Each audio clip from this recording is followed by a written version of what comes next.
Mesdames et messieurs, bonsoir et bienvenue pour ce deuxième épisode de Des bières et débats.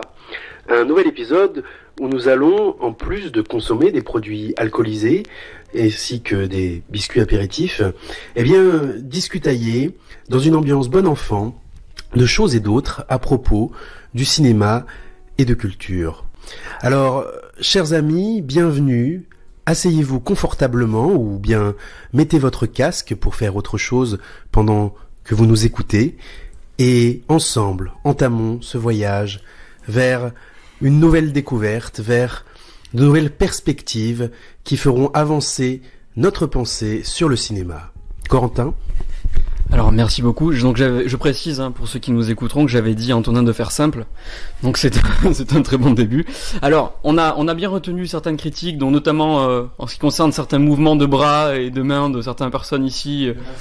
Exactement. Donc voilà, effectivement le but de cette soirée était de discuter des Oscars qui auront lieu bientôt dimanche, donc en France. Enfin du coup ce sera le 24 si je dis pas de bêtises. Donc l'idée ça va être de discuter un petit peu de ce que c'est les Oscars, de leur utilité, de finalement, voilà, comment sont faits les Oscars, qui ça récompense, pourquoi, notamment, peut-être aussi avec des questions, qu'est-ce que c'est qu'en fait le meilleur film des Oscars, qu'est-ce que ça récompense et pourquoi. Je te laisse peut-être dire un mot, Quentin, tu veux peut-être encore à nouveau te dédouaner de quelque chose avant que cette émission commence. Pardon.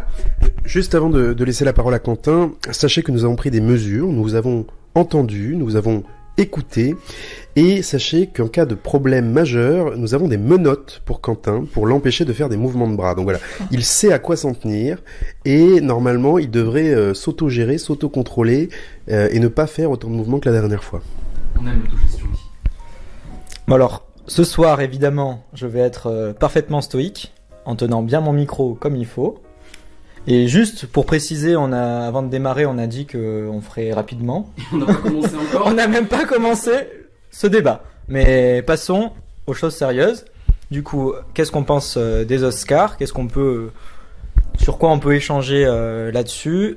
Différents thèmes peut-être. On restera pas uniquement sur l'utilité de cette cérémonie et de ces prix, mais on essaiera quand même de creuser un peu le sujet comme on l'a fait la dernière fois, de façon peut-être plus sérieuse,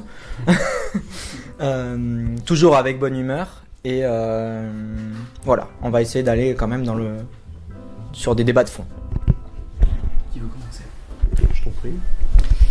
Alors, c'est vrai que je trouve ça intéressant de revenir sur les Oscars pour plusieurs raisons, déjà par rapport à l'actualité, et parce que je trouve que l'Oscar devient vraiment, c'est un label très important, qui fait que on a le sentiment que dès lors qu'un film est labellisé Oscar, forcément il acquiert certaines lettres de noblesse.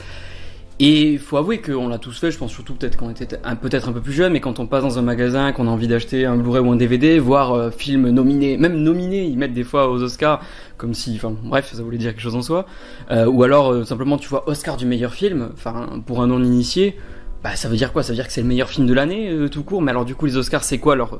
Sur quoi ça ?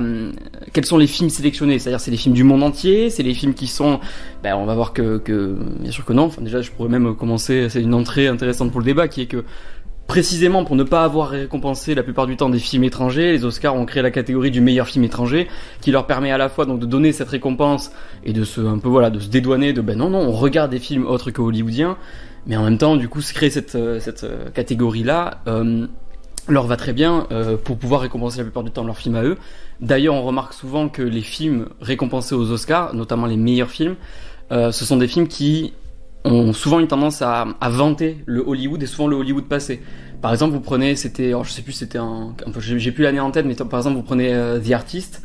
Bon, certes, c'est un film français, mais pour le coup, c'était tellement un hommage complet à cet Hollywood de cette époque-là que t'as l'impression qu'il peut pas faire autre chose que le récompenser. Bref, et j'ai l'impression que les Oscars, ce qui les caractérise, et je te place, La La Land aussi, ouais, voilà, pareil. La La Land, c'est ça, c'est un truc ça parle d'Hollywood, donc Hollywood récompense.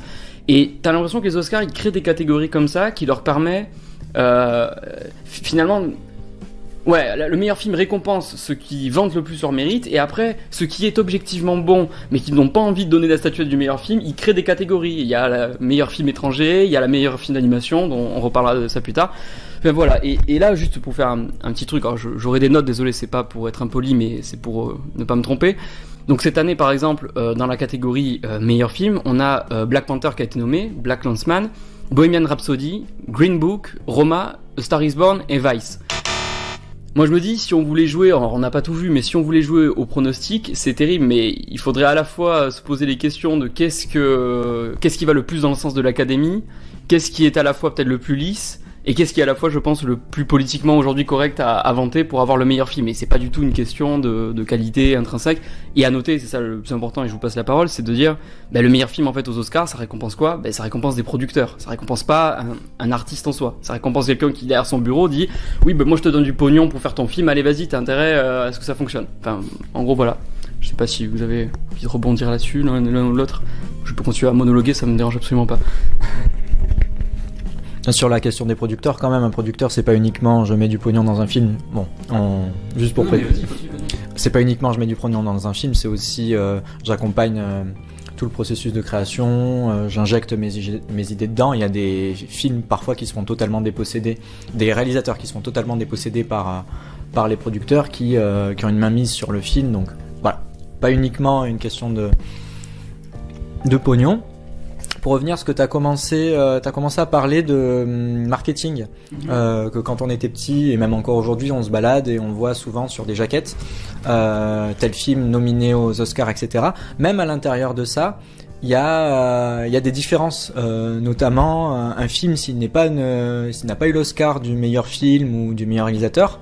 Il va juste y avoir marqué, par exemple, s'il a eu des prix techniques de meilleur montage, meilleurs effets spéciaux, on va juste marquer deux Oscars et on va pas dire pourquoi. Oui, voilà, c'est ça. Voilà. Donc même à l'intérieur des différentes catégories, et effectivement, on crée des catégories pour récompenser différents bouts. Alors je sais pas depuis quand ça existe, les prix techniques, peut-être depuis le démarrage. Oui, enfin ça fait un bail en tout cas, mais pas depuis. Mais en tout cas, meilleur film étranger, meilleur film d'animation, oui, c'est clairement des catégories pour dire non, on n'est pas que les Américains, on se regarde le nombril et on récompense des films qui sortent de chez nous. Mais oui, on a une ouverture d'esprit. Et finalement, quelle valeur vous accordez, plus tu le dis, mais quelle valeur vous accordez aux Oscars en fait ? Tu vois qu'un film a été labellisé Oscar. La question, déjà, je sais pas si c'est la valeur que nous on accorde aux Oscars, mais la valeur que les gens accordent aux Oscars aussi, tout simplement. Je pense quand même qu'il y a déjà, de fait, une certaine portée des Oscars. C'est un argument marketing, clairement, sinon les gens du marketing ne les mettraient pas sur les jaquettes. Enfin, c'est exactement pareil que quand dans un trailer de jeu vidéo tu as époustouflant ils ont coupé la phrase époustouflant de conneries. Ouais. Gameblog 18h, enfin tu vois. Oui, c'est ça. C'est un argument de vente quoi. Et donc si c'est un argument de vente, ça veut dire que ça doit améliorer les ventes. Sinon les gens, il faut faire confiance aux gens du marketing. Ce sont des gens qui ne font rien pour rien. Enfin faut pas croire. Hein, c'est quelque chose de très scientifique le marketing.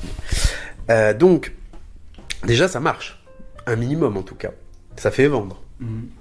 Donc ça fait vendre, ça crée du battage médiatique autour d'un film, etc. Non, c'est la question plus personnelle de savoir est-ce que nous on accorde une valeur aux Oscars. Je pense une partie du public en tout cas, et peut-être nous y compris, n'accorde pas tant de valeur que ça aux Oscars, tout simplement parce que peut-être pour les gens qui sont un peu plus cinéphiles, un peu plus informés, qui s'investissent un peu plus dans leur pratique de cinéma,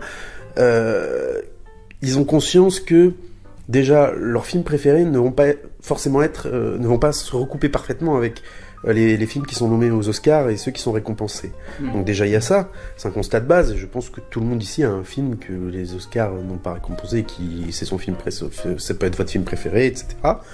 Et la seconde chose, c'est que je pense que beaucoup de gens ont aussi conscience que les Oscars, c'est avant tout un classement partisan, c'est pas indépendant de tout, c'est pas quelque chose d'objectif, de la même manière que le classement des Inrocks n'est pas quelque chose d'objectif, ou que, voilà. Je veux dire, les Oscars, ils attribuent des récompenses sur des critères. Et ces critères, déjà, ils varient dans le temps au sein même des Oscars, c'est-à-dire que les critères sur lesquels on pouvait juger un film il y a 20 ans aux Oscars sont pas forcément les mêmes que sur lesquels on va le juger aujourd'hui. Et d'autre part, ces critères, ça peut ne pas être les nôtres, ça peut être des critères qui sont parfois un peu plus politiques, ça peut être des critères qui sont pas objectif de toute façon, parce que les gens qui choisissent les récompenses ne le sont pas et ne peuvent pas l'être, par définition. Mais c'est même pas le problème. Au final, oui, c'est vrai que la question de l'objectivité, c'est même pas, en l'occurrence, c'est même pas ce qu'on lui demanderait. C'est normal d'avoir des critères, c'est normal de se dire, bon, ben voilà, à partir du moment où on est les Oscars, on juge les films sur tel et tel critère, et c'est ce que nous on entend comme étant un meilleur film. Mais on pourrait faire quelque chose de complètement subjectif, personnel, et de dire voici ce qui pour nous est un bon film, ce que pour nous est un bon film. Mais en même temps, le problème des Oscars, c'est que t'as l'impression que c'est pas exactement ça, et que derrière, il y a une pensée qui va être, comme on disait, complètement marketing. On va parler du cinéma d'animation après, mais quand tu te dis que tu as, je crois, voilà, c'était... je sais plus, il y avait eu sur 16 années, quelque chose comme ça, je crois que c'était, pour parler globalement, Disney avait gagné les 12 Oscars du meilleur film d'animation, et quand tu vois dans le détail que par exemple, que Disney gagne l'Oscar du meilleur film d'animation l'année dernière avec Coco, qui était très bon, c'est pas le problème, mais qui le gagne face à, j'ai oublié le nom, au film justement sur Van Gogh, et qui avait été fait en rotoscopie, etc. Tu te dis, là il y a une création, il y a quelque chose qui est nouveau. Comment ça se fait que Coco l'emporte alors que c'est bon, c'est pas ça le problème, et que eux ils n'inventent rien. À ce compte-là, pour le coup, je vois pas l'intérêt. C'est que Coco, on l'a déjà vu autre part. Comment ça se fait qu'ils gagnent, que Zootopie, avec le fond foireux de ce film-là et sa morale pétée, comment ça se fait que Zootopie gagne l'Oscar du meilleur film d'animation face à qu'est-ce qu'il y avait cette année-là, Kubo. C'est cette année-là ? Oui, Kubo est mais 1000 fois meilleur que Zootopie. Je sais plus si c'est Zootopie, Zootopia, non ? Zootopia, non ? En anglais, c'est Zootopia. Ah ouais, je pense que c'est Zootopia en français. J'ai un doute. Mais bref, mais pareil, Zootopie, tu regardes ça, tu te dis bon, voilà, c'est pas, à part si ça m'avait un peu dérangé sur le fond. Coco était beaucoup mieux géré, je trouve, à ce niveau-là. Bref. Et c'est ça que je me dis, tu sens vraiment que derrière, il y a toute une pensée marketing qui aussi détermine le choix. Je pense du coup, ça pointe du doigt un autre problème qui est l'opacité de ces critères, en fait, sur lesquels les films sont jugés. C'est-à-dire que va savoir pourquoi un film est récompensé et pas un autre, en fait. Alors des fois ça crève les yeux, mais justement ce genre de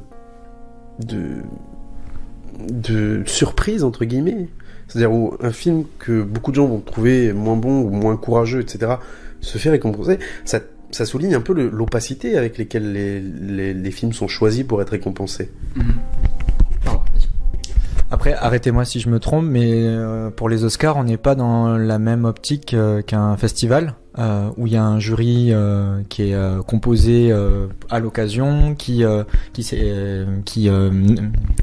hiérarchise des films, etc. Les Oscars, on a un cortège de centaines, voire plusieurs milliers de personnes. On est à 9000, je crois, quelque chose comme ça. Ouais, c'est plusieurs milliers, mais il faut qu'ils travaillent tous dans le monde du cinéma et qu'ils puissent se justifier d'avoir bossé au moins, je crois, 5 ans d'affilée les dernières années dans un milieu du cinéma précis. Il me semble que ça, mais tu peux être technicien pour juger, mais il me semble que c'est ça. D'accord. Du coup, voilà, on n'est pas non plus sur un festival où peut-être, je pense au sein de la communauté des cinéphiles, un prix à un festival va avoir peut-être plus de sens pour un film. Si un film il a eu Lion d'Or à Venise ou l'Ours à Berlin, etc., ça a un autre sens que j'ai eu l'Oscar, cette cérémonie qui est très grand public, qui est un peu comme Cannes, très m'as-tu vu, avec ce défilé de robes, etc. Donc on tourne autour du pot depuis tout à l'heure sur cette pertinence de l'Oscar, mais au fond je pense qu'elle en a quand même une. On n'est pas non plus sur quand un film qu'on aime, qu'on juge bon, obtient l'Oscar, on est les premiers à dire ah génial, il méritait l'Oscar. Oui, bien sûr, t'as raison. Donc c'est pas non plus qu'un artifice avec des petites étoiles qu'on colle sur des films et qui n'ont pas de sens. Voilà, juste j'en ai pour 10 secondes. Du coup, quand je parlais d'opacité, c'est ça. C'est que les gens qui votent, techniquement, tu ne sais pas pourquoi ils ont voté pour ce film et pas un autre, en fait. C'est-à-dire qu'on ne leur demande pas un avis motivé, on leur demande un vote. Si, en fait. Leur avis d'accord, ça a changé. En ligne, tu peux lire, en fait, l'avis des gens qui votent. Et c'est une catastrophe. Et en fait, je pense qu'il valait mieux pas savoir. Je pense que c'est pas les avis de tout le monde, mais c'est un peu compliqué les Oscars. Si je dis pas de bêtises, en fait, il y a déjà, première chose à savoir, c'est que, en fait, les gens qui peuvent voter, donc ils sont dans l'académie, ils sont membres de l'académie des Oscars, mais ils ne votent, il me semble, que dans les domaines dans lesquels ils sont compétents, si je dis pas de conneries. Enfin, et en gros, ils peuvent voter pour tout, mais je crois qu'on leur demande de s'abstenir s'ils sont pas compétents dans tel domaine. Il me semble que c'est ça. Par exemple, si le mec il sait pas juger ce que c'est que l'éclairage d'un film, il va pas voter pour ça, tu vois, pour la photographie ou ce genre de choses. Pour le sound mixing ou sound editing, d'ailleurs, j'ai vraiment du mal à, enfin. En principe, je connais la différence entre les deux, mais je comprends jamais quel film est nommé, donc je sais pas. Enfin, bref. Mais mettons. Donc, il me semble qu'il y a ça. Et donc, il y avait pas mal de mecs, qui peuvent s'abstenir dans le cadre de vote, quand ils connaissent pas un truc. Et il y avait beaucoup de gens qui, dans le cadre des films d'animation, effectivement, s'abstenaient parce qu'ils disaient, moi, je n'y connais rien, je vais pas aller les voir, je vais pas voter. C'était vraiment ça. Et quand tu vois, je crois que c'était l'Ermite Moderne qui avait publié ces trucs-là, mais je t'avais dit, quand il y avait un des mecs qui dit, ouais, mais comment se fait-il que Lego, l'aventure Lego n'a pas été nommée aux Oscars? Jusque là, tu dis, bon, ouais, le mec il est cool, ça se voit qu'il s'y connaît, il a envie d'en parler. À la place de ça, on s'est tapé 2 merdes chinoises. Non, mais véridique, c'est pas moi qui dis ça, hein. C'est dans littéralement, il y a two piece of shit, soit il dit Chinese piece of shit, un truc comme ça. Et alors que c'est évidemment pas chinois, déjà pour commencer, donc le mec est raciste et con. Et c'est souvent lié. Je sais pas si vous avez remarqué, il y a une corrélation. Ouais, c'est à mourir de rire, bon, peu importe. Donc voilà, maintenant on peut en fait lire les avis, on peut voir quand est-ce qu'ils sont motivés, et dans ces catégories-là, tu te rends compte que la motivation derrière, bon, enfin, c'est un peu pété, quoi, mais bon. Admettons, après, je crois pas, je pense que, j'avoue que je sais pas si est-ce que dans l'académie des Oscars, toutes les voix se valent? Est-ce qu'il y a pas un collège particulier au centre, enfin, je sais pas. Ce que je sais, c'est par contre, quand t'es membre, t'es membre que pour une seule chose. C'est-à-dire que, par exemple, je sais pas, quelqu'un qui est membre de l'académie, qui a été récompensé, par exemple, Ben Affleck, il avait été nommé au départ pour comme étant enfin, il avait été nommé pour le meilleur acteur. Et quand t'es nommé pour quelque chose, tu rentres d'office. Ou enfin, quand tu es récompensé, par contre, tu rentres d'office à l'académie. Mais du coup, une fois que tu y rentres, tu es considéré comme membre en tant qu'acteur. Et sauf que Ben Affleck aujourd'hui réalise plus, mais il pourra jamais être considéré comme membre de l'académie en tant que réalisateur. Enfin bref, c'est un détail à la con. Mais du coup, pour rentrer dans le vif du sujet, c'était pourquoi je parlais finalement de tout ça et pourquoi j'avais envie de discuter de ça, c'est que puisque les Oscars finalement sont un label, est-ce qu'il existe alors des films à Oscar? Est-ce que le monde du cinéma hollywoodien est aussi cynique pour en fait se lancer dans des projets de films qui sont des machines à Oscar, qui sont faits pour remporter l'Oscar du meilleur film ou du meilleur réalisateur? Et après, je vais vous laisser débattre de ça, mais ce qui m'interroge à cette question, c'est que... Non mais, Iñárritu, je sais pas, tu vois, mais on pourrait en discuter. Mais pour le coup, regarde, quand en face d'Iñárritu, il y avait, je crois, Spotlight, et Spotlight a gagné meilleur film. Est-ce que Spotlight est un film qui restera dans les mémoires? Tu vois, je sais même pas si vous l'avez vu sur cette affaire de pédophilie. C'est un très bon film, tu vois. Mais tu te dis, est-ce que meilleur film, c'est ça, c'est Spotlight. C'est-à-dire, est-ce que là, on est en train de donner un Oscar au meilleur film, ou est-ce qu'on le donne au film qui a abordé un sujet tellement tendu qu'en fait, on lui donne une espèce de prix du courage. Tu vois, je sais pas comment dire. Tendu surtout dans le contexte américain. Oui, c'est ça, tendu dans le contexte américain. Enfin, et du coup, tu sais, j'ai repensé à notre débat donc de l'autre fois sur le cinéma, et je me suis même noté un petit truc, c'était que est-ce que, par exemple, clairement, le film de Joe Wright, Les Heures Sombres, est-ce que ça, c'est pas un film à Oscar où il y a tout dedans, il y a tout le petit cahier des charges. Il faut que l'acteur s'investisse dans son rôle tellement qu'on lui fout des prothèses, il faut qu'il apprenne à parler différemment, etc. Regarde Vice, le film avec Christian Bale qui a du coup dû prendre 30 kilos, je sais pas combien, etc. J'ai l'impression que c'est le cahier des charges. J'ai l'impression que je crois que je m'étais noté ça, que pour être un meilleur film, limite, si tu veux tenter d'être nommé aux Oscars et de le remporter, il faut que tu fasses un biopic. Il faut que t'aies ton acteur qui accepte de se transformer complètement. Il faut que t'aies quand même quelques audaces de réal et que tu sois pas un mec complètement manche. Mais j'ai l'impression qu'il y a ce truc-là, tu vois. Du coup, est-ce que l'industrie est aussi cynique pour créer des films à Oscar, dont le but est d'être vendu comme ça? Je sais pas. Il y a des débats chaque année, toujours sur tel film, celui-là c'est clairement un film à Oscar. Donc ouais, il y a ce cahier des charges. J'ajouterais aussi de manière assez cynique. Souvent on dit un film avec un homosexuel, avec quelqu'un en situation de handicap. Moonlight. Mais Moonlight était très bon en plus. Attends, ça enregistre bien. Oui, ça enregistre bien. J'ai entendu j'ai entendu un petit crack. non, ça enregistre bien. Oui, Moonlight justement, qui a eu l'Oscar du meilleur film en plus. Voilà, j'ajouterais ça, et puis voilà ce côté drame, aussi avec souvent le rêve américain qu'on tourne parfois en dérision, mais voilà, ça c'est pour ajouter à la description que t'as faite juste avant. Oui, effectivement, et chaque année on n'y échappe pas. On dit toujours ça c'est un film à Oscar. Cette année j'ai vu des articles sur Green Book qui disaient voilà c'est le road trip avec super acteurs etc. C'est le film à Oscar quoi. Et il était très bien. Green Book, enfin moi je l'ai vu. Green Book, pardon, il est vraiment top. Alors pour le coup, je lui donnerais peut-être pas à titre personnel, je lui donnerais peut-être pas la statuette. Moi je pense pas. Je vais faire mon jeu prédiction maintenant. Je pense pas qu'ils vont lui donner pour le meilleur réalisateur parce que c'est beau, mais c'est assez, c'est très classique, c'est très noble comme réalisation. Je pense juste, à la limite ils peuvent le faire.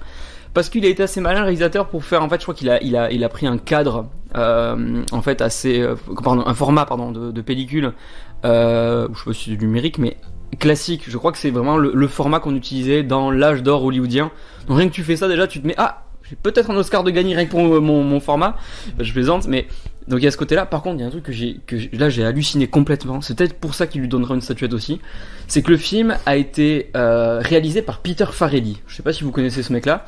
Alors c'est hallucinant parce que tu vois Green Book c'est extrêmement intellectualisé. C'est une histoire dans l'Amérique profonde, le Sud, avec les problèmes de racisme. Ça parle d'un artiste, etc. Enfin, et t'as Viggo Mortensen qui est assez bluffant. Et moi je lui donnerai la statuette à lui pour l'acteur, tu vois. Mais bon, t'as tout ce truc-là. Sauf que Peter Farrelly, c'est aussi tous ses films d'avant, ce sont des énormes comédies. C'est lui qui a fait Dumb and Dumber, c'est lui qui a fait Marie à tout prix, c'est lui qui a fait avec Jim Carrey, comment c'est pas Food Irene ou un truc comme ça. Il n'a fait que ça, que ce genre de comédie. C'est bien lourdin, bien patode, là, mais que j'aime bien, tu sais. Enfin, Dumb and Dumber, moi je trouve ça excellent, je trouve ça exceptionnel, mais c'est con au possible. Sauf que c'était toujours Bob et Peter Farrelly. Vous avez peut-être déjà entendu parler des frères Farrelly, je sais pas. Ils ont toujours fait ça ensemble, et c'est son premier film tout seul, et il te pond un truc. Bah oui, à Oscar pour le coup, clairement. Et je me dis, mais qu'est-ce qui s'est passé? Est-ce qu'en fait, genre, son frère Bob, c'était un gros poids, le gros bof de la famille, et qui l'empêchait de s'exprimer artistiquement, tu sais, je sais pas, mais quand j'ai vu le nom à la fin, je me suis dit mais non, c'est un homonyme, c'est pas Peter Farrelly qu'on connaît des frères Farrelly. Enfin, encore une fois, Marie à tout prix. Enfin, à tout prix, vous rappelez. Enfin, c'est bon, je sais pas. Enfin bref, tout ça pour dire. On le sait que du coup, avant chaque rendez-vous amoureux. Enfin bref. Non. Tu mouches le cyclope avant un rendez-vous important, non? Dis-moi que tu fais pleurer le petit singe avant un rendez-vous important. Regardez Marie à tout prix. Non, c'est meilleur Dumb and Dumber. Franchement, à choisir entre les deux, je trouve que c'est meilleur Dumb and Dumber. Enfin voilà, et tout ça. Bon, ce truc-là, effectivement, me pose un peu problème. Ce côté, effectivement, on a l'impression qu'il y a même il y en a beaucoup qui mettent en avant le fait que souvent le meilleur film, tu t'en rappelles jamais plus les années passent. C'est-à-dire que c'est censé être le meilleur film, et au final, il devient assez facilement oubliable. Et je sais qu'il y avait beaucoup je crois dans les années 90, il y en avait un qui avait c'était Miss Daisy et son chauffeur, et plus personne ne connaît ce film aujourd'hui. C'était avec qui avec Morgan Freeman. Je crois qu'il y avait aussi en 2005, il y a eu un film qui s'appelait Collision, qui a été récompensé, que tout le monde a oublié, alors qu'en face il avait Munich de Spielberg, il avait plein de trucs comme ça. Enfin, et j'ai l'impression qu'à chaque fois les gens sont aussi choqués on donne jamais le meilleur film à celui qu'on pensait en fait l'avoir. C'est assez étonnant ce système. J'ai pas d'explication. Il y a un peu pareil avec les acteurs, enfin tout le tabac qu'il y a eu sur DiCaprio. Quand est-ce qu'il va avoir son Oscar du meilleur acteur? Enfin, ils lui ont donné au pire moment. C'était pas ce film-là qu'il fallait lui donner c'était pas pour ce film-là. Enfin, tu donnes pas. Enfin, oui, non, c'était clairement pour Titanic. non, c'était pas 50 ans. Non, j'assume pas. D'accord. Non mais voilà, c'est vrai que DiCaprio, pour le coup, des fois les Oscars, je ne les comprends pas. Ils sont très imprévisibles en fait d'une certaine façon, parce que donner l'Oscar, enfin la statuette pour DiCaprio pour The Revenant, c'est vraiment particulier, parce que je crois que j'aime bien faire du name dropping à chaque fois, mais je crois que c'était Duranal qui avait dit ça. J'avais trouvé ça très pertinent. Il dit un acteur, c'est pas quelqu'un qui a froid quand tu le mets dehors à moins 40. Un acteur, c'est quelqu'un qui te joue le fait d'avoir froid dans un plateau où il fait 30 degrés. Et il dit évidemment, vous foutez DiCaprio à moins 30 dehors, bah évidemment qu'il se pèle les couilles, évidemment qu'il joue bien, il a froid.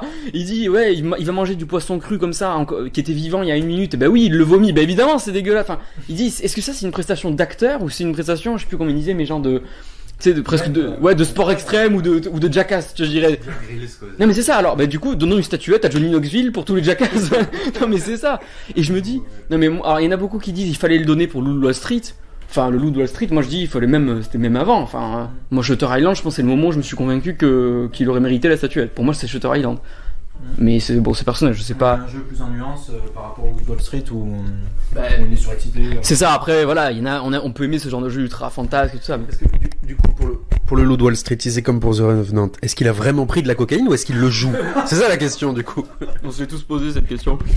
Bon, bah du coup, je propose, on va avancer un peu dans mes idées. Ce que je vous propose, c'est qu'on peut passer peut-être sur un des débats centraux que je voulais aborder, qui était celui de l'Oscar du film d'animation, parce que ça nous permettra aussi de parler d'autres choses. Je pense. Moi, ce que je m'étais noté, c'était finalement que penser de cette récompense du meilleur film d'animation, parce que je disais que d'un côté, ça empêche ce film-là d'être nommé pour le meilleur film, alors qu'on pourrait très bien penser qu'un film d'animation mériterait l'Oscar du meilleur film.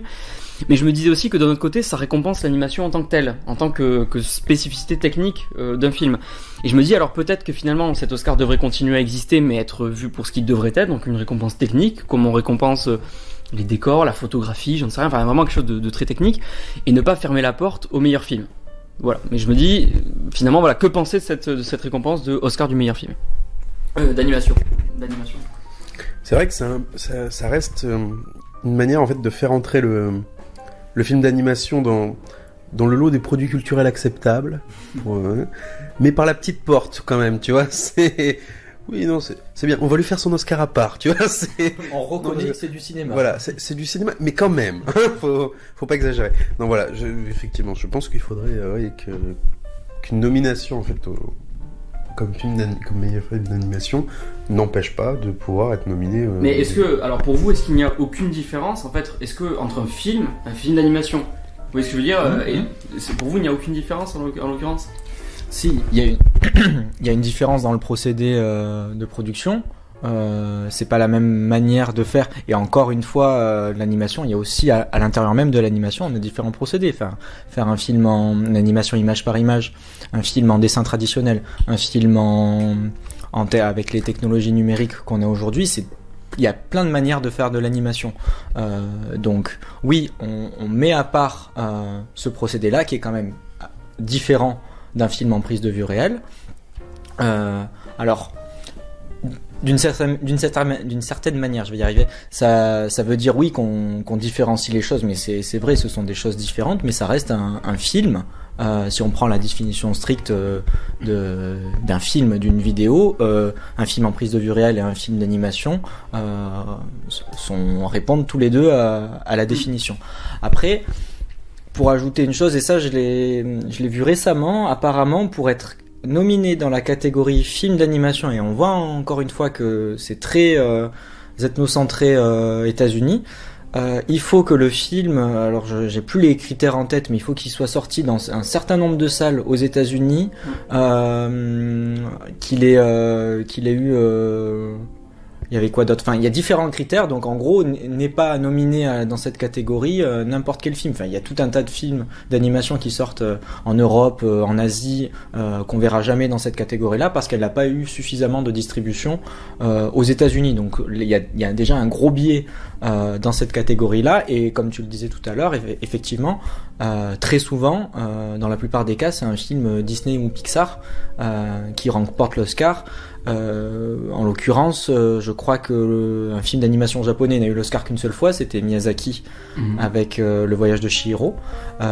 Et ce que tu disais tout à l'heure, oui, je sais pas si c'est le cas. Si t'es nominé dans la catégorie meilleur film d'animation, ça t'exclut les portes d'être nominé dans la catégorie meilleur film? En fait, il y a une exclusion qui est faite, mais de façon officieuse. En fait, en principe, non. C'est-à-dire qu'on a eu des exemples, je vais vérifier pour pas dire de bêtises, mais il me semble que, donc 2003, ça doit être Toy Story 2. Toy Story 2 avait été nommé en meilleur film. Pas comme meilleur film d'animation, il avait été nommé à l'Oscar du meilleur film. Je vérifie ça tout de suite. Mais, disons que je pense qu'avec les années, il y a eu vraiment un côté où, ça y est, on a créé la catégorie animation. Elle a son truc pour elle, on la nomme voilà, c'est ça, elle est de son côté. J'ai vraiment du mal à croire que dans les années à venir on puisse à nouveau faire venir un film d'animation en meilleur film. Ça fait combien d'années qu'il n'y en a pas eu? Ben je pense que depuis Toy Story, je pense. Alors faut savoir que ça a été créé, je sais pas, est-ce que c'était pas les premières années, est-ce que s'il faut il y avait pas encore film d'animation? Non, je dis pas. Non, c'est après, c'est dans les années 90. Que ça existe, non, ça veut plus. Je crois que c'est plus. Il me semble que ça a été créé. Non, il y avait eu un autre film. Attends, dans les années 90, La Belle et la Bête. Elle a été nommée en meilleur film. Ça c'est sûr, mais il n'y avait pas encore la catégorie film d'animation. Et pour Toy Story, oui, je suis quasiment sûr. Je vais aller vérifier. Je coupe. Vas-y. Et alors la question, ça va être, ça se généralise, ça existe déjà, et de plus en plus, il y a des films qui mêlent prise de vue réelle et animation. Et t'en fais quoi de cela? Putain, c'est une super bonne question. Non, effectivement, mais justement, ouais, ce genre de films hybrides, on pourrait dire, sont exactement la preuve que dissocier ces catégories a peu de sens, si ce n'est pour alors remettre un Oscar technique, si ce n'est pour récompenser voilà la technique qui est faite sur ce film-là en particulier. Et du coup, mais c'est vrai que ça pose énormément de questions, parce que ça voudrait dire, alors est-ce que par exemple un film d'animation pourrait remporter l'Oscar de la meilleure photographie par exemple? Parce que techniquement il y en a une, mais elle n'est pas elle est pas réelle, elle est pas pratique, tu vois, je sais pas comment expliquer. Donc ça poserait, ouais, ça pose plein de questions, mais je pense qu'il y a effectivement beaucoup de mépris en fait à l'égard de l'animation. Pour le coup, ce qu'on voyait par rapport aux gens qui laissaient des commentaires, ceux de l'académie, ils disaient soit la plupart qu'ils les avaient pas vus, soit ils étaient cons et racistes, bon là on peut plus rien faire pour eux, c'est des gens comme ça qui notent, soit ils disaient la plupart du temps, ben en fait, moi ma technique pour noter les films d'animation, j'envoie mes gamins, et s'ils me disent c'était bien, ben je mets que c'est celui le meilleur. Non mais véridique, hein, vous pouvez vérifier tout ça, donc tu te dis, ouais, il y a du mépris, enfin ils ont pas envie de voir ça, ils ont envie de se branler la nouille devant Moonlight. C'est mal choisi en plus comme parce que bon bref, je me comprends. Mais non mais encore une fois, Moonlight était très bon en plus, c'est pas le problème. Mais je sais pas, ouais, je pense que ça traduit vraiment d'un mépris. Mais après, si on réfléchit comme ça pourrait vraiment foutre le bordel, parce qu'à ce compte-là, ça voudrait dire que le documentaire aussi est un film à part, donc il devrait aussi pouvoir mériter. Je crois pas que les Oscars aient un jour mis un Oscar du meilleur film à un documentaire.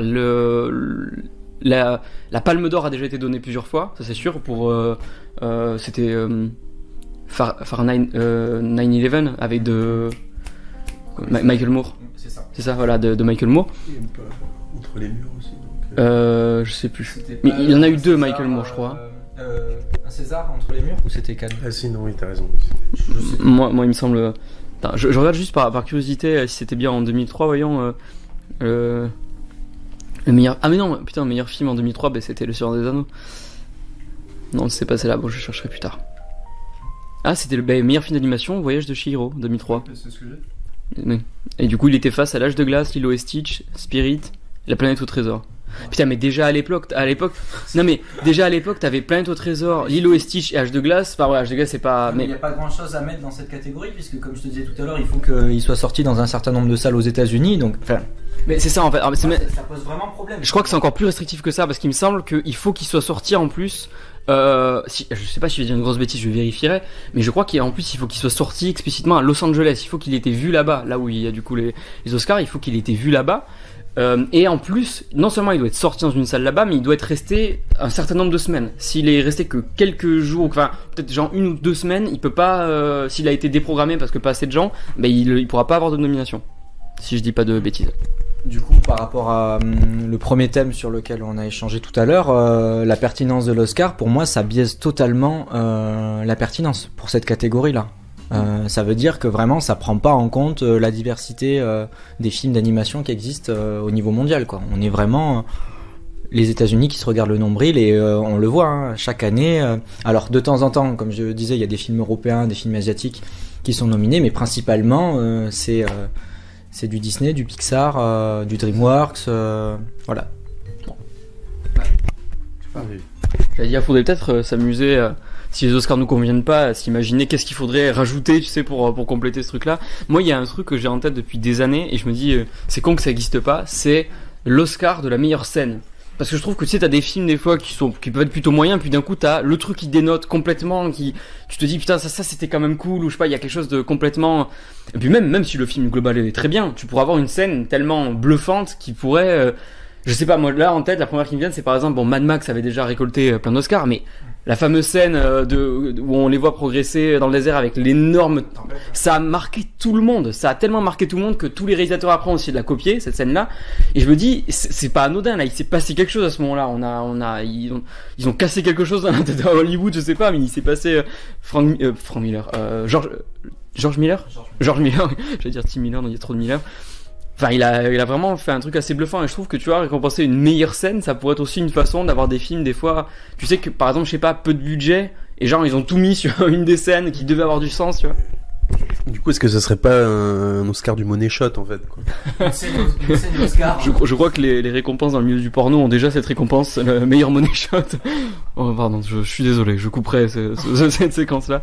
Non mais peut-être, ouais, non mais il y aura peut-être quelque chose. Ah, effectivement, le risque de ça, ce serait alors de récompenser toujours celui qui mettrait le plus de pognon pour avoir sa scène complètement absurde, mais ce serait encore plus une machine à Oscar du coup, tu sais. Le mec il fait ton film pété, mais il met une scène, ah ben c'est Roland Emmerich.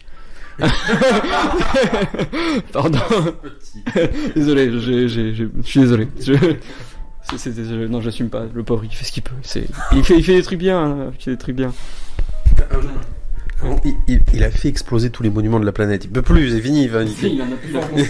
Mais précisément, c'est pour ça que le prochain Independence Day se passe en dehors. À la fin d'Independence Day 2, je sais pas si je vous spoil, je suis désolé, mais on te fait comprendre qu'il va y avoir une espèce de truc sur d'autres planètes, etc. Enfin, un truc vraiment qui faut considérer. C'est ça, mais tellement de possibilités. Mais tellement envie de tout faire péter, putain. Bon, du coup, on va s'amuser à faire un petit jeu. Je vais vous donner quelques années. Donc, on va parler donc là essentiellement du meilleur film. On pourra faire réalisateur aussi si on veut, mais on va parler des meilleurs films selon les années et essayer de deviner lequel a remporté donc l'Oscar du meilleur film, et en même temps en se demandant lequel l'aurait vraiment mérité. En gros, on va s'amuser à ça. En sachant, donc je répète encore pour ceux qui l'auraient pas éventuellement compris, donc l'Oscar du meilleur film ne récompense pas l'équipe, enfin ou le réalisateur, il récompense essentiellement le producteur. Donc voilà ce qu'il faut bien comprendre. Donc en 99 était nommé Shakespeare in Love, La vie est belle, Elisabeth, La ligne rouge et Il faut sauver le soldat Ryan. C'est pas La vie est belle qui a eu l'Oscar? J'aurais dit le soldat Ryan. C'est Shakespeare in Love, donc tout le monde se branle, donc tout le monde s'en branle, quoi. Je pourrais prendre n'importe quelle année au hasard, je suis sûr qu'on tomberait sur des trucs rigolos, quoi. Tu prends celui-là, celui-là c'était donc en 2009, meilleur film, donc il y avait The Reader, Harvey Milk, c'était avec Sean Penn, ça. Ouais. Frost Nixon, L'étrange histoire de Benjamin Button et Slumdog Millionnaire. C'est Slumdog Millionnaire qui a eu l'Oscar, non? Moi, je pense aussi parce que c'est très. Oui, un film de pauvre, les Oscars ils vont lui donner quoi. Enfin, je pense qu'Antonio il a le bon raisonnement, c'est ça. Le film, c'est Slumdog. L'engagement social quoi. Alors, Harvey Milk était super. Benjamin Button. Oui. C'est un des Fincher qui est les moins appréciés. Et moi je le trouve génial ce film. Je pense qu'il est moins apprécié parce qu'en fait c'est con à dire mais c'est presque trop lisse pour lui je crois. Moi j'adore Benjamin Button mais j'ai l'impression que c'est un de ses plus lisses dans sa dans tout son travail, j'ai l'impression. Putain, en 2000 attends, tu vas voir. Là c'est pas mal. Donc c'est celle de 2013. Donc il y avait énormément mais comment ça se fait qu'il y a des années il y a plein de nommés mais il y en a au taquet. Il y en a 9. Et t'as vu avant, il y en avait 5, enfin c'est n'importe quoi. Donc il y avait Zero Dark Thirty de Catherine Bigelow, là je sais pas si vous l'avez vu. Il y avait L'Odyssée de Pi, Les Misérables, Lincoln de Spielberg, Happiness Therapy, Django Unchained, Les Bêtes du Sud Sauvage. Ce mec est mort, on sait pas qui c'est. Amour et Argo. C'est Argo qui a l'Oscar. Toi tu sais? Je pense que c'est Argo aussi. Ouais. Non mais c'est un scandale, c'est Argo, qu'est-ce qu'il vient foutre là? Argo Argo déjà était un mensonge, enfin ce film est non mais c'est n'importe quoi, enfin vraiment historiquement c'est n'importe quoi. Putain, en face, bon j'allais dire t'as Lincoln, je m'en fous un peu, mais bon, je sais pas, l'Odyssée de Pi c'est déjà peut-être plus intéressant, enfin il y a quelque chose de nouveau qui est montré, et puis il y a Django Unchained quoi. Django Forti est très bien fait hein. Ah oui, Zero Dark Forty j'ai bien aimé, ouais effectivement. Mais il y avait quoi comme meilleur réalisateur? Ah ben c'est Ang Lee qui l'a eu pour l'Odyssée de Pi. Et pour le coup Zero Dark Forty c'est une histoire vraie hein. Oui, juste non mais le film est très fidèle. Argo aussi c'est une histoire vraie. C'est ça. Bah, voyons, qu'est-ce que je pourrais chauffer d'autre? D'ailleurs, je regardais une chaîne YouTube qui s'appelle Talks with a Spy, qui est une espèce de tentative de la DGSE de communication publique en fait. Et justement, il parlait un peu de Zero Dark Forty et il disait que c'était un film au-delà du fait que c'est un bon film, qu'il est très très fidèle à ce qui s'est vraiment passé. Ouais, c'est vraiment juste un bon film et j'avais bien aimé le regarder. Catherine Bigelow, celle qui avait fait du coup Point Break. Je sais pas si vous l'avez déjà vu, ce classique du actionneur de début 2000 qui a révélé entre autres ce brave... Enfin, c'était dans 90 pardon. Ce brave Keanu Reeves. Attends, voyons. Bon, du coup, je vous fais pas l'Oscar de 1990 parce qu'il y a Miss Daisy et son chauffeur. Enfin, je vous l'ai dit tout à l'heure, et c'est dire personne. Non mais attends, ce qui serait rigolo, c'est d'aller voir ce qu'il y avait en face. Je suis curieux d'aller voir ce qu'il y avait en face en 1990. Ah ben, en 90, t'avais du coup Miss Daisy qui était nommée, Né un 4 juillet d'Oliver Stone. T'avais Le Cercle des Poètes Disparus, Jusqu'au bout du rêve et My Left Foot. Enfin, vraiment, les films, je connaissais pas trop. Il fallait quand même que les autres soient restés et pas lui. C'est ça. Le Cercle des Poètes Disparus, tout le monde connaît. Non mais c'est souvent ça en fait, c'est souvent ça qui se passe, c'est qu'au final les gens, on a l'impression que les Oscars en fait récompensent le film dont personne ne va se souvenir. Ah ouais, en fait d'accord, j'ai compris. En fait en 2005 les gens ont gueulé à cause du fait que le meilleur film ait été remporté par Collision de Paul Haggis. Alors qu'en face il y avait Munich de Spielberg, mais il y avait surtout Le Secret de Brokeback Mountain. Je pense que c'est ça qui les a énervés. Ah mais ça c'est un truc d'homosexuel, ça va forcément. Voilà, c'est ce qui. On avait tenu le cahier des charges, putain. Mais c'est ça, ils ont dû rager à cause de ça. C'est vrai que le contexte américain en fait fait déjà beaucoup de choses pour des films en fait qui racontent des histoires qui en France ça passerait beaucoup moins. Je veux dire, tu racontes l'histoire de deux bergers dans les Pyrénées. Ça pas déjà, tu vois. Je veux dire, alors que Brokeback Mountain, tu vois, ça fait cow-boy déjà, tu vois. Ah ben là c'est l'Ouest quoi, c'est. Tu prends deux bergers qui vont porter les moutons dans les Pyrénées ou le long de la Durance, tu vois. Enfin, voilà quoi. Moi, si on peut faire un petit jeu de prédiction, par exemple le meilleur film, donc il y avait Black Panther, Black Landsman, Bohemian Rhapsody, La Favorite, Green Book, Roma, A Star Is Born et Vice. Moi je me dis que Bohemian Rhapsody, enfin honnêtement le film est tellement un ratage que, enfin je sais pas ce que t'en as pensé, mais enfin vas-y. Pas un ratage. Je pense qu'il a eu un gros succès public. Après c'est vrai qu'en tant que film. Il propose pas grand chose au niveau de l'histoire. Je suis allé voir tous les éléments sur lesquels ils ont pris des libertés sur l'histoire, enfin plus que des libertés, ils ont vraiment changé. Ils ont dramatisé le film pour que ce soit plus larmoyant.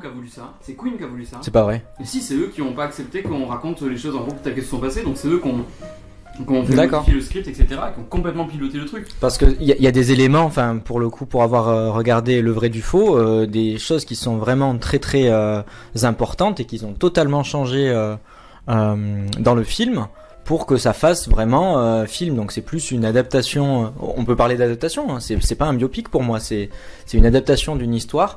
Alors je pense pas qu'il aura l'Oscar, mais de là à parler de si gros ratage, je serais plus mesuré quand même. Parce que tu passes quand même un bon moment. Enfin, écouter du Queen. Et puis même si c'est pas vrai, on apprend. Enfin, personnellement, moi j'ai appris plein de choses sur le groupe que je connaissais pas du tout. Donc après, je suis allé voir le vrai du faux évidemment, mais quand même, on peut pas parler d'énormes ratages. Je suis pas d'accord. Rami Malek, c'est l'acteur, c'est ça. Il s'appelle comme ça, Rami Malek. Il s'en sort comment? Parce que j'ai pas vu au final le film. Comment il s'en sort? Apparemment il en fait trop, mais je pense qu'il est trop dans le rôle. Apparemment il a joué beaucoup plus efféminé de ce qu'il était. Soi-disant sa dentition, elle est beaucoup plus exagérée que dans la réalité. J'ai vu les images, on dirait Bugs Bunny quoi. Enfin, franchement. Mais après Freddie Mercury, effectivement, il avait des dents très avancées. J'ai jamais fait la réflexion, putain on dirait Bugs Bunny, on voit même Freddie Mercury, tu vois, je sais pas. Là, bon, du coup, peut-être que si on veut faire à la fois, donc répondre à la fois des questions. Donc, est-ce que tu penses qu'il mérite le meilleur film? Enfin, encore une fois, c'est producteur, donc bon, à voir. Mais non, du coup, et meilleur acteur parce qu'il a été nommé aussi, hein, meilleur acteur Rami Malek. Donc, tu penses vraiment que tout est grillé pour... Bon, ok, Bohemian Rhapsody, tout est grillé, c'est terminé pour eux. It was at this moment he knew. He fucked up. The Oscar goes to Bohemian Rhapsody. Bohemian Rhapsody. Bohemian Rhapsody. Rami Malek. Non, après, je sais pas. On sait jamais. Hein. Bon, vas-y. Non mais allons-y, prenons des paris à la con. Faisons-le maintenant, ça va faire rire. Okay. Qu'est-ce qu'on fait si Bohemian Rhapsody a l'Oscar du meilleur film? Il faut qu'on trouve un gage pour Quentin si c'est Bohemian Rhapsody. Bon, oui, j'ai même pas voté. Non, ouais. Moi je prends le pari, ce sera Black Landsman. Ok. Ce sera Black Landsman parce que à la fois c'est un très bon film objectivement et à la fois ça parle d'un sujet qui va intéresser. Voilà. Et donc ça sera... Oui, mais il ont- coche, si tu veux, les cases. Oui, mais là, les Oscars, l'Académie s'est dit non, mais c'est bon, on a déjà récompensé des Noirs avec Moonlight, c'est bon, on va pas recommencer. Non, mais en vrai, moi j'aimerais bien. Black Huntsman était vraiment un très bon film. Après, je doute, j'essaie de vraiment de réfléchir au truc. C'est vrai que c'était. Moi j'hésite vraiment en fait avec Green Book, parce qu'au final les deux abordent un sujet assez proche, qui est la condition des Afro-Américains dans cette période assez compliquée des États-Unis, voilà, où il y avait encore dans le Sud, c'est limite si on sortait encore de l'esclavage, quoi. Enfin voilà, c'est à peu près ça. Donc je me dis que les deux films abordent le même sujet, et d'un côté je trouve que Black Huntsman, je sais pas, en fait, m'a moins marqué peut-être sur les côtés de réalisation. Je trouve que Green Book a vraiment cherché quelque chose de très esthétique, si c'est Spike Lee qui a fait ça, Black Huntsman, c'est recherché aussi, mais je sais pas, c'est peut-être moins tape à l'œil au final, et ça m'a moins marqué que Green Book. Et en même temps, moi maintenant que je sais que c'est Peter Farrelly qui a fait ça, je me dis il y a tellement un écart par rapport à ce qu'il a fait avant qu'il mérite d'avoir quelque chose, quoi, parce que là clairement, si à la limite c'est peut-être lui qui va gagner. Moi je vais parier pour meilleur film sur Green Book. Parce que je pense que, effectivement, si on récompense un producteur, quand t'as un mec comme Peter Farrelly qui a fait Dumb and Dumber et Marie à tout prix, qui dit alors je vais faire un film très sérieux sur une histoire dans la... Tu vois ce que je veux dire? Je pense que le producteur s'est dit bon, de toute façon si on se rate, ma carrière est finie. Donc je pense moi je vais parier sur Green Book. And the Oscar goes to Green Book.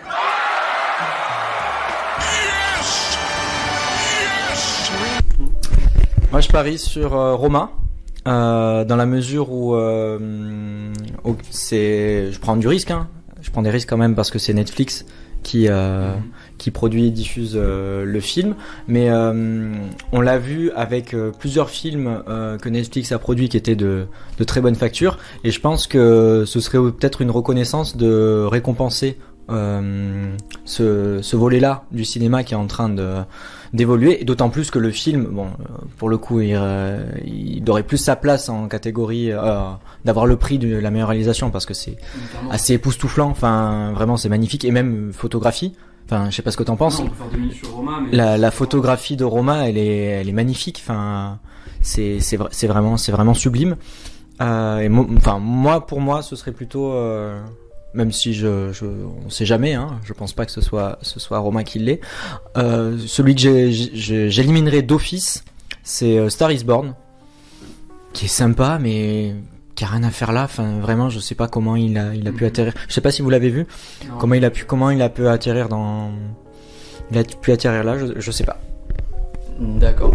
Bah écoute, on devrait déjà fixer ça sur vidéo, se donner des petits gages pour, celui qui a raison et ceux qui ont tort, donc faudrait quand même réfléchir à ça. Sinon on aura tous tort, puisqu'il y a quand même plus de films que ça.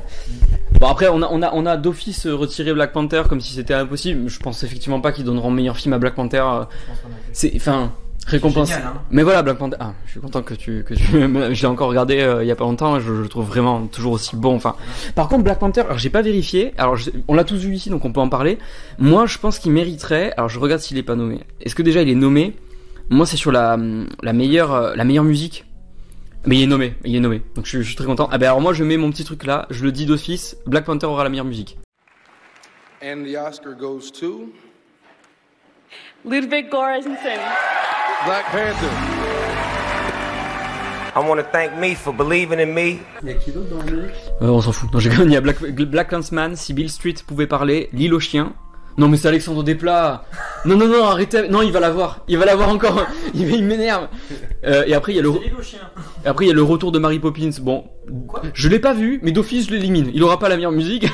Ah, mais non, parce que c'est vachement musical, Mary Poppins, non? Donc, il y a moyen que. C'est une comédie musicale. Bah oui, mais est-ce qu'ils en ont fait une comédie musicale, ce film aussi? Le remake, Bon, moi, je dis que c'est quand même Black Panther parce que le mec s'appelle donc Ludwig Göransson, je sais pas comment ça se dit, il y a un tréma sur le haut. Je sais pas, mais ce mec-là, je l'ai vu travailler. Non, mais je l'ai regardé travailler. C'est un ouf. Il est jeune et tout, et il a fait. Enfin, quand tu vois le travail qu'il a fait sur Black Huntsman, je me suis réécouté toute la bande son, toute la BO il y a pas longtemps. C'est vraiment incroyable. Enfin, vraiment, moi, j'adore tous les thèmes qu'il a travaillé, comment il a fait, comment il allait retrouver des instruments typiques, etc. Comment il a essayé de trouver des rythmes. Parce que même lui, il dit, bah ouais, mais l'Afrique c'est grand. Alors si je veux trouver des thèmes, il faut que je regarde dans tel endroit précisément, etc. Enfin, c'est vraiment. Non, vraiment, ça m'a bluffé comment cette bande son est top. Enfin, vraiment top. Donc je me dis, je sais pas si c'est lui parce que j'ai pas vu tous les films nommés dans la meilleure musique, mais disons que là c'est mon Oscar du cœur quoi. Enfin s'il pouvait. Mais tu vois je suis content, je savais pas et je me disais qu'il méritait sa nomination et effectivement. Ce qui veut dire que Black Panther putain doit être un des films Marvel les plus nommés au final. Hein. Franchement il a meilleur film, il a du coup meilleure musique. Est-ce qu'il a autre chose? Ah peut-être pas. Ouais. Je vois que la balade de Buster Scruggs est nommée pour meilleur scénario adapté. Alors c'est vrai que moi je vous le conseille vraiment. Moi je me suis vraiment éclaté. Après je crois que j'ai vu un article du magazine Première, spécial cinéma, etc. Qui disait Buster Scruggs le meilleur et le pire des frères Coen. Dans le sens où comme c'est un film à sketch en fait. Entier, ouais. C'est un film à sketch, donc ça chaque sketch explore. J'ai l'impression que les frères Coen ont voulu montrer tout ce qu'ils savaient faire dans chaque sketch. Donc t'as des sketchs ultra, tu sais, délirants à la Tarantino où il y a des gerbes de sang et où ça se tire dessus. Et t'as le Buster Scruggs et un personnage mais hilarant. Enfin je vous assure, regardez-le parce que c'est en gros c'est ce qu'on dirait dans le Far West, c'est un pied tendre. Tu vois quand tu le vois, c'est vraiment le mec, il est habillé tout flashy etc. Sauf que c'est un tueur et c'est un psychopathe complet. T'as une scène où il est comme ça, il est en train de s'engueuler. Enfin il y a un mec qui est en train de lui chercher la merde à la table de poker. Et lui, il parle avec un langage extrêmement soutenu. Je vais pas le faire en anglais, mais il explique je suis vraiment désolé que vous trouviez mon comportement inapproprié en ces lieux. Enfin, il parle vraiment comme ça. Donc l'autre, il dit quoi? Il comprend pas en face. Il commence à sortir son flingue, le mec en face. Donc il lui dit attention, nous ne devrions pas nous engager sur cette voie.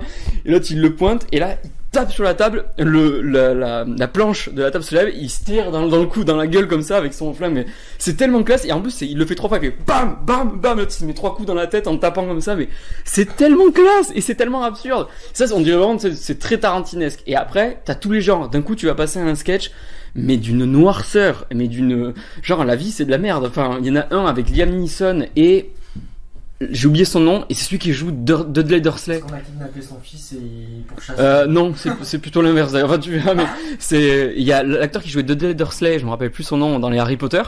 Je l'ai pas reconnu du tout. Hein. C'est genre j'ai vu tout le sketch, j'étais quoi? C'était lui? Enfin, j'ai pas du tout cité. Maintenant il est tout mince maintenant. Voilà, tu vois, c'est ça. Et du coup, il joue un rôle. Non, je vais pas vous le dire parce qu'il faut pas le spoiler ce sketch là, mais bref, t'as tous les genres de sketch. Donc Buster Scruggs, je pense que pour scénario, ça peut être. Ouais, j'ai pas vu tous les autres non plus, mais je me dis ça pourrait être intéressant parce qu'effectivement, il est bon. Déjà, c'est un film à sketch, c'est plutôt original, et puis. Du coup ils ont vraiment travaillé à faire plein de styles différents et en plus c'est leur style à eux. Tu reconnais plein de films je trouve des frères Coen dans ce truc là en fait. Tu peux vraiment te dire ce sketch c'est clairement tel truc, celui-là on dirait tel film. C'est pas mal, tu vois, il y a un peu de True Grit aussi du coup puisque c'est quand même dans le Far West. Enfin bref, donc tout ça pour parler de ce film là. Et peut-être moi je me dis du coup pour faire le lien, parler des Oscars entre guillemets principaux, meilleur film, meilleur réalisateur. Toi tu disais donc Cuarón pour meilleur film. Moi je pense que meilleur réal. Moi je dirais plutôt meilleur réal parce que j'ai du mal à croire qu'ils vont récompenser, je peux me tromper bien sûr hein, mais un producteur de Netflix, tu vois, je sais pas pourquoi il y a quelque chose qui va pas là, dans ma tête, tu vois, ils avaient effectivement Manchester by the Sea il y a 2 ans. Ce film là avait eu meilleur film et non, c'était meilleur acteur pour Casey Affleck. C'était pas meilleur film, mais c'était un film Amazon du coup. Mais tu vois peut-être, c'était Amazon. Il est sorti en salle. Il a été produit par Amazon. Oui, ça c'est sûr, c'est produit par Amazon. Mais je savais pas il est sorti en salle. Oui. T'es sûr qu'il était pas juste sur Amazon Prime? Ah non, sûr. D'accord, mais c'est un film Amazon, j'en suis convaincu. Donc du coup, meilleur réalisateur, on a Alfonso Cuarón pour Roma, Yorgos Lanthimos pour La Favorite que j'ai pas pu voir, Spike Lee pour Black Huntsman, Adam McKay pour Vice et Powell Pawlowski, c'est bon. Non, c'est bon. Non, ça va, oui. Pour Cold War. Ce que j'ai pas pu voir non plus. Moi, je me dis, voilà, je les ai pas tous vus, mais je pense que si quelqu'un doit être récompensé, à mon avis, c'est Cuarón pour Roma. Enfin, vu le talent qu'il y a eu dans Roma, c'est hallucinant.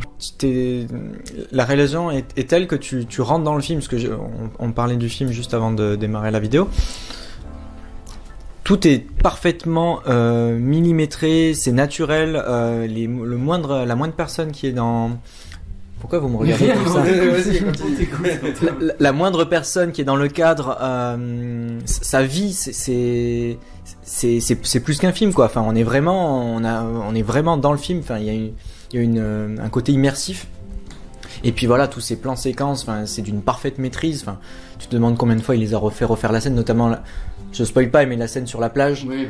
Voilà. Enfin, tu te dis, mais enfin, c'est d'une maestria, enfin, même au niveau des acteurs et qui jouent avec des enfants aussi. Enfin, c'est vraiment extraordinaire. Pardon.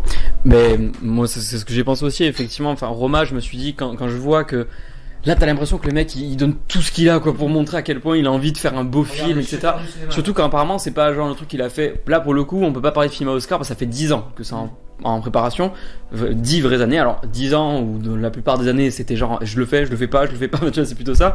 Et finalement, après, il a eu pour plein de raisons. J'ai écouté une interview de lui où il expliquait que, on lui demandait, mais alors finalement, pourquoi Netflix et tout ça? Bon, déjà, d'une part, peu de producteurs ont osé faire ce truc-là parce que c'est sa vie, en fait, c'est très personnel, c'est un film, c'est très biographique. Mais et lui, quand on lui dit, est-ce que vous pensez pas exactement ce dont on discutait la dernière fois dans le précédent débat, est-ce que l'expérience de la salle est pas importante pour votre film? Il dit, bah écoutez, si, en plus il en filme dans Roma, il y a plusieurs séquences dans un cinéma, mais il dit que oui, finalement l'expérience d'une salle est importante, mais il dit, mais moi je refuse de me faire prendre en otage par de la production pour me dire ce que je dois filmer ou pas. Et je trouve que cet argument-là était vachement intéressant parce qu'effectivement, il dit qu'il n'a pas envie de devoir se plier aux exigences d'un certain cahier des charges de la production pour pouvoir dire, il faut que je fasse ce film et puis pas celui-là. Et je pense qu'il a été vachement par le passé était un peu traumatisé par certaines expériences. Harry Potter, ça peut très bien passer, je pense, mais je crois qu'il y avait eu un autre film dont j'ai oublié le nom et qui apparemment il le déteste, il veut plus entendre parler et il l'a vraiment un peu désavoué parce qu'il a pas eu la maîtrise de ça. Et je pense vraiment que c'est quelqu'un qui a tellement une patte et tellement une signature bien à lui que je pense qu'il faut le laisser s'exprimer. Et c'est vrai que Netflix au final a cette possibilité là de laisser faire ses réalisateurs. Et du coup Roma, ouais, c'est vraiment quelque chose, tu sens que c'est un projet tellement personnel et tellement particulier, et en même temps, vu la réussite que c'est, tu dis, oui, il fallait le faire, mais sans vouloir me faire l'avocat du diable, c'est vrai qu'un producteur d'Hollywood, je me dis, je comprends que le mec, il hésite à 2 fois, enfin, il réfléchisse 2 fois avant de devoir le faire. Alors, ils lui ont laissé patte blanche à lui parce que c'est Alfonso Cuarón, mais faut pas oublier quand même que Netflix, sur certains films de gens ou certaines séries avec des showrunners moins connus ou quoi, ils peuvent être très intrusifs aussi. Hein. Après, c'est vrai que ils ont accepté son projet, mais aussi ce projet-là, comment tu le présentes à un producteur, enfin avec tous les thèmes qu'il traite dans son film, plus ou moins traités de manière inégale quand même. Enfin, chaque thème qui est traité dans le film ne l'est pas de la même manière, avec la même intensité. Mais comment tu présentes ça? Tu vas aller voir les gars. Bon les gars, j'ai un film à vous proposer. Ça va parler de ça et ça. Allez-y, donnez-moi du pognon. Ben non mec, je veux filmer en noir et blanc. C'est hyper casse-gueule comme projet quoi. Ouais, c'est clair.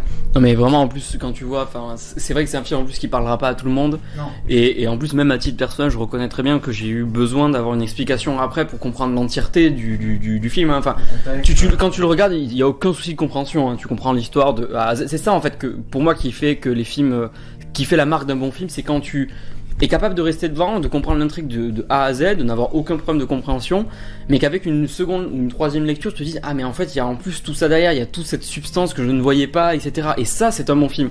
Et moi je trouve que justement beaucoup de films sont récompensés, alors peut-être pas plus les Oscars, mais peut-être plus les Césars des fois, mais on récompense des films où vraiment t'as l'impression qu'il faut être équipé de certains manuels, d'avoir un dico de philosophie et ton dictionnaire tout court à côté de toi, un dictionnaire historique de la langue française pour savoir de quoi on parle. Et tu te dis, mais ça, c'est pas normal quand... On fait pas du cinéma. Non, mais voilà, tu vois, ça peut être du... Voilà, on est en mode Godard, qui parle de ce voilà, c'est un peu grotesque, et ça, je trouve que voilà, Roma, c'est la parfaite illustration de ce qu'il faut faire. Avec que tu injectes dans ce film-là tous tes thèmes qui te sont personnels à toi, et je crois, voilà, c'était le ciné-club de Monsieur Bobine qui disait, notamment, un des thèmes qui obsède pas mal Alfonso Cuarón, c'est la masculinité, et notamment la masculinité qui devient le virilisme quoi, ce truc là. Et quand tu vois Roma la première fois, honnêtement je défie quiconque pourtant quand tu vois la carrière du bonhomme, en fait quand tu revois Gravity, quand tu revois même le thème des relations hommes-femmes dans Harry Potter, même dans celui-là est abordé, mais en tout cas même dans les Fils de l'homme c'est le plus évident avec cette question. Et je pense que j'ai pas vu Tout Mama Tambien, mais à mon avis, j'ai entendu que c'était quelque chose de vachement tourné sur la sexualité, etc. C'est vrai que c'est un thème qui parcourt toute son œuvre. Et du coup, c'est intéressant, il conserve ces thèmes, mais voilà, c'est quelque chose qui est en filigrane. Et ce qui compte avant tout, c'est de faire un bon film. Et du coup, tu vois Roma, tu passes un bon moment, et puis après, tu peux comprendre ces thèmes-là qui sont sous-jacents, mais qui ne t'empêchent pas d'avoir une compréhension globale du film. Et ça, pour moi, c'est ce qui fait la marque des grands films. Et que Carpenter a fait dans tous ses films. Abordons le sujet. Carpenter, les Oscars. Je peux répondre à cette question. Carpenter. Alors c'est parti. Donc tout commence à Carthage, lorsque lieu de naissance de John Carpenter. Non, sincèrement, Carpenter a été nommé une fois aux Oscars, et c'était pas lui qui a été nommé, c'était Jeff Bridges pour son rôle dans Starman. Donc il a été nommé à l'Oscar du meilleur acteur. Donc voilà. Carpenter en revanche a été un grand abonné de Avoria, pardon, faut jamais dire, il faut pas dire le Z, c'est Avoria, pardon. Et il a été nommé à Avoria et il a été récompensé plusieurs fois à Avoria, notamment dans Halloween tout simplement, a eu le Grand Prix, etc. Il a eu plusieurs nominations. Donc effectivement, là ça nécessiterait encore un autre débat, mais qui serait très intéressant sur la place finalement du cinéma de genre dans les Oscars et tout ça. Du cinéma indépendant. Voilà, et du cinéma indépendant, comme a pu en faire partie Carpenter. Voilà, il a eu ces récompenses-là, et honnêtement, faut quand même reconnaître que Gérard May maintenant et avant Avoria, c'est pas des festivals qui sont boudés, enfin, ils ont quand même une certaine renommée. Quand tu vois sur un film d'horreur, quand tu t'y connais un peu, que t'aimes le cinéma d'horreur, quand tu vois Grand Prix du jury et Gérard May, t'as quand même, ça a un impact, quand même. C'est un peu comme on disait Oscar du meilleur film, c'est un label. Ouais, Gérard May, Grand Prix du jury, pour moi, ça me parle, tu vois, je sais que ça veut dire quelque chose. Mais sinon, après, dans le côté traditionnel, voilà, le côté Oscar, tout ça, non, Carpenter n'a jamais eu une traître nomination. Mais de toute façon, Carpenter, quand tu lui demandes, oui, et alors, vos contemporains, qu'est-ce que vous pensez de Spielberg, I don't give a shit. il répond quand même. C'est très Carpenter. C'est ça, mais il est vraiment comme ça. Cette indifférence. Et pourtant, ce qui est rigolo, mais en même temps, ce qui est rigolo chez Carpenter, c'est qu'il a des références en termes de cinéma qui sont extrêmement classiques, en fait. Tu vois, il a Howard Hawks pour les plus vieux, mais après il a évidemment Alfred Hitchcock comme grosse référence, etc. Et c'est rigolo comment quand il te parle de ses films préférés, c'est souvent des films, tu vois, très intellectuels, un truc comme ça, et que tu vois que derrière après il crée le personnage de Snake Plissken, tu vois, tu dis bon, mais oui, il y a une Plissken. I play with myself. D'ailleurs, à ce propos, il y aura une vidéo qui sera liée avec ce thème-là bientôt. Je suis en train de travailler dessus avec New York 97. Nous allons donc tout de suite conclure. Alors peut-être juste une toute dernière chose, peut-être dans la catégorie juste meilleur acteur. Je dis juste qu'il y a eu et meilleure actrice. J'ai pas vu les films. Je crois que j'ai vu aucun film.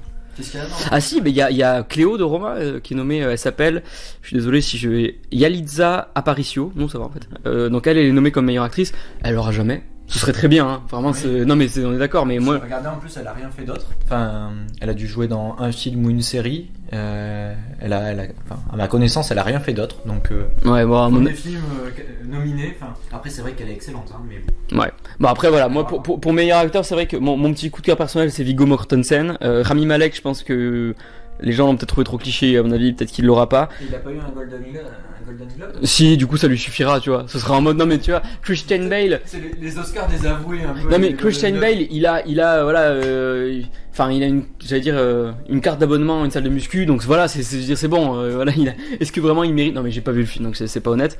Mais voilà, moi en tout cas je mets quand même mon truc sur Viggo Mortensen au cas où, voilà, comme ça.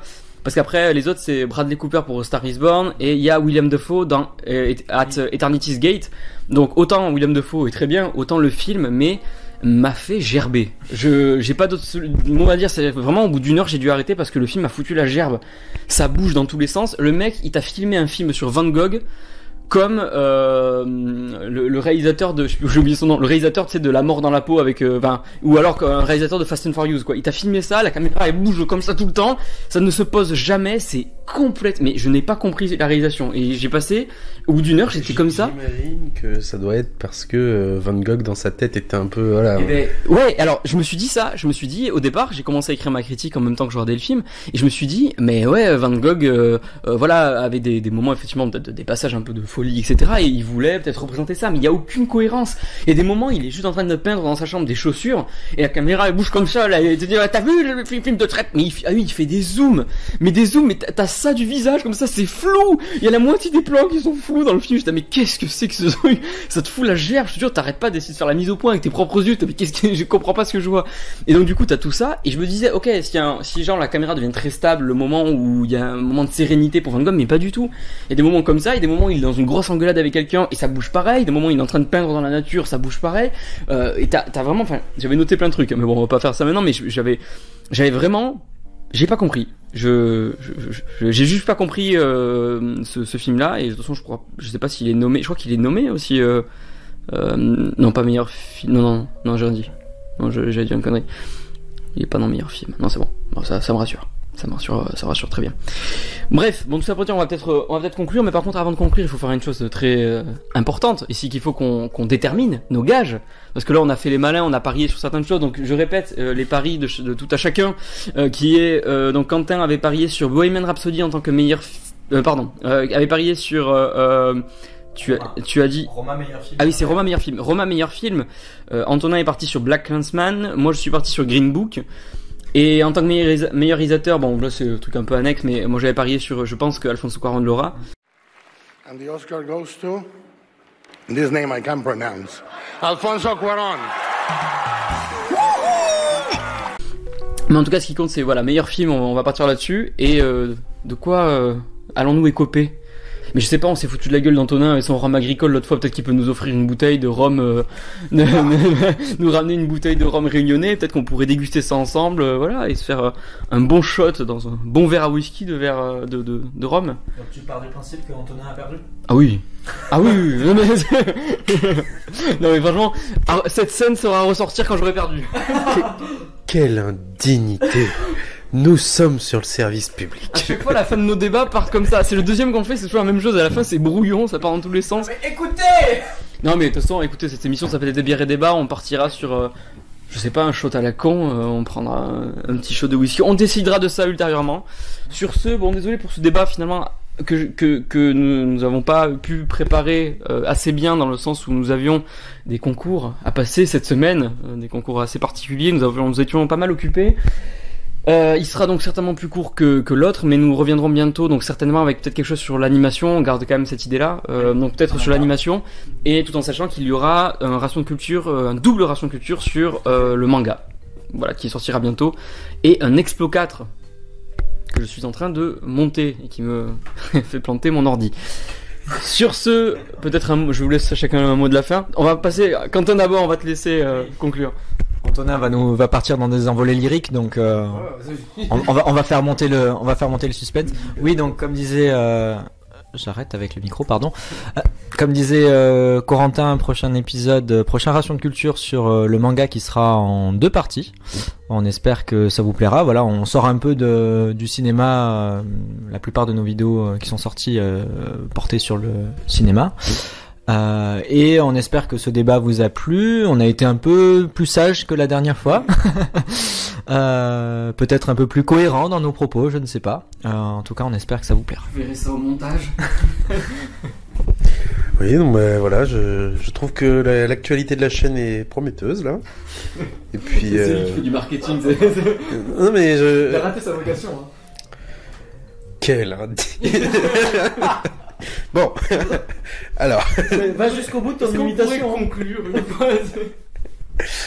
Bon, ouais, donc l'actualité de la chaîne est prometteuse. Mais c'est pas possible. Laissez-moi finir. Vous ne me ferez pas. Bon. Donc l'actualité de la chaîne est prometteuse et par ailleurs, je trouve que c'est pas mal aussi de redynamiser, de faire un peu du flux tout simplement avec ce genre de format. Et puis voilà, on vous souhaite très bonne continuation. N'hésitez pas, comme d'habitude, à nous dire ce qui va, ce qui ne va pas, ce que vous avez apprécié ou pas dans les commentaires. Voilà. Abonnez-vous à Mediapart. Au milieu de ta phrase. Nous sommes le seul média indépendant, Mediapart. Voilà. On vous aime, hein. Voilà. Mais le pire, c'est qu'on n'a pas l'excuse d'avoir bu autant de fois. Non, très sérieusement, on dirait, abonnez-vous, partagez la vidéo. Car les seuls qui peuvent nous acheter, ce sont nos spectateurs. Voilà. Allez, merci pour cette conclusion. On vous laisse et à très bientôt pour un prochain débat et de prochaines vidéos sur la chaîne Exploration de Culture. Salut.